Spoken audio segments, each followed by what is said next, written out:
அனைவருக்கும் வணக்கம். 7ஆம் வகுப்பு கவிதை பேழை வயலும் வாழ்வும். உலகத்தில் பல வகையான தொழில்கள் நடைபெறுது. அதில் பசித்தீர்க்கும் தொழிலாகிய உழவு தொழில் முதன்மையான ஒரு தொழில். நிலத்தை தேர்வு செய்கிறது, நாற்று பறித்தல், நாற்று நடுதல், நீர் பாய்ச்சுதல், அறுவடை செய்தல், போரடித்தல், நெல் பெறுதல் ஆகியன உழவு தொழிலின் செயல்பாடுகள். இவற்றை பற்றிய நாட்டுப்புற பாடல் ஒன்று தான் நம்ம இங்கே பாடமாக பார்க்க இருக்கிறோம்.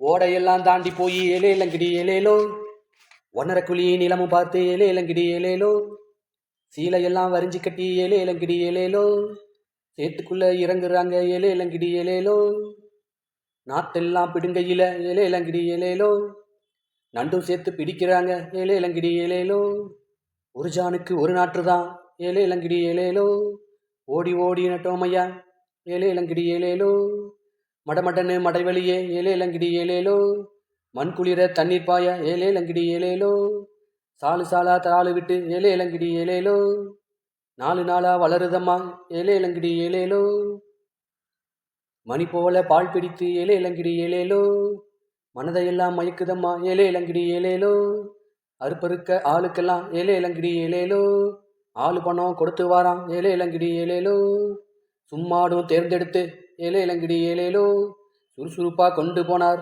ஏலேலங்கிடி ஏலேலோ, கிழக்கத்தி மாடெல்லாம் ஏலேலங்கிடி ஏலேலோ, கீழே பார்த்து மிதிக்குதையா ஏலேலங்கிடி ஏலேலோ, கால் படவும் கதிர் பூரா ஏலேலங்கிடி ஏலேலோ, கழழுதையா மணிமணியா ஏலேலங்கிடி ஏலேலோ, ஏலேலங்கிடி ஏலேலோ. இதனை தொகுத்த ஆசிரியர் பெயர் கி.வா. ஜெகநாதன். சொல்லும் குழி நில அளவை பெயர். சீலை புடவை. சான் நீட்டல் அளவை பெயர். ஜான் 1 ஜான் 2 ஜான், ஜான் முலம் இதெல்லாம் நீட்டல் அளவை பெயர். மடை வயலுக்கு நீர் வரும் வழி. மணி முற்றிய நெல்லுக்கு மணி என்று பெயர். கழழுதல் என்றால் உதிர்தல் என்று பொருள். சும்மாடு பாரம் சுமப்பவர்கள் தலையில் வைத்துக் கொள்ளும் துணிச்சுருள் தான் சும்மாடு. பாடலின் பொருள். உழவு செய்யும் மக்கள் ஓடையை கடந்து சென்று 1.5 குழி நிலத்தை தேர்ந்தெடுத்தனர். பெண்கள் புடவையை இறுக்கி கட்டி நடவு செய்ய வயலில் இறங்கினாங்க. நாற்று பறிக்கும் போது ஆண்களும் பெண்களும் வயல் வரப்பில் உள்ள நண்டுகளையும் சேர்த்து பிடிச்சாங்க. ஒரு ஜானுக்கு ஒரு நாற்று வீதம் சுறுசுறுப்பாக நட்டாங்க. நடவு நட்ட வயலின் மண் குளிருமாறு மடைவெளியே நீர் பாய்ச்சினர். நட்ட அந்த நெற்பயிர்கள் வரிசையாக வளர்ந்து செழித்தன. பால் பிடித்து முற்றிய நெல்மணிகள் மனம் மயங்குமாறு விளைந்தன. அறுவடை செய்யும் ஆட்களுக்கு பணம் கொடுத்தனர். அறுவடை செய்த நெல் தாள்களை கட்டுகளாக கட்டி தலைக்கு சும்மாட வைத்து தூக்கி சென்று களத்தில் சேர்த்தனர். கதிரடித்த நெல் தாள்களை கிழக்கத்தி மாடுகளை கொண்டு மிதிக்க செய்தனர்.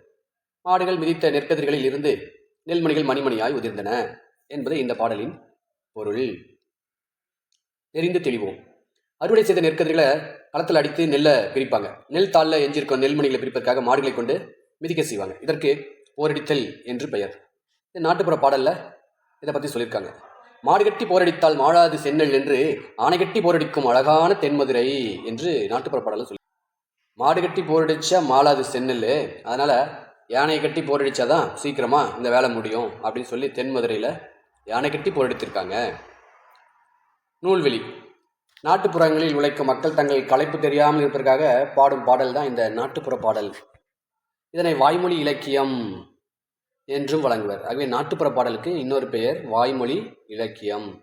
பல்வேறு தொழில்கள் குறித்த நாட்டுப்புற பாடல்களை மலையருவி என்னும் நூலில் கி.வா. ஜெகநாதன் அவர்கள் தொகுத்து வச்சிருக்காரு. அந்த நூலில் உள்ள உழவு தொழில் பற்றிய ஒரு பாடல் தான் நாம் இப்போ பாடமாக பார்த்தோம். நன்றி. மீண்டும் அடுத்த காணொளியில் சந்திப்போம்.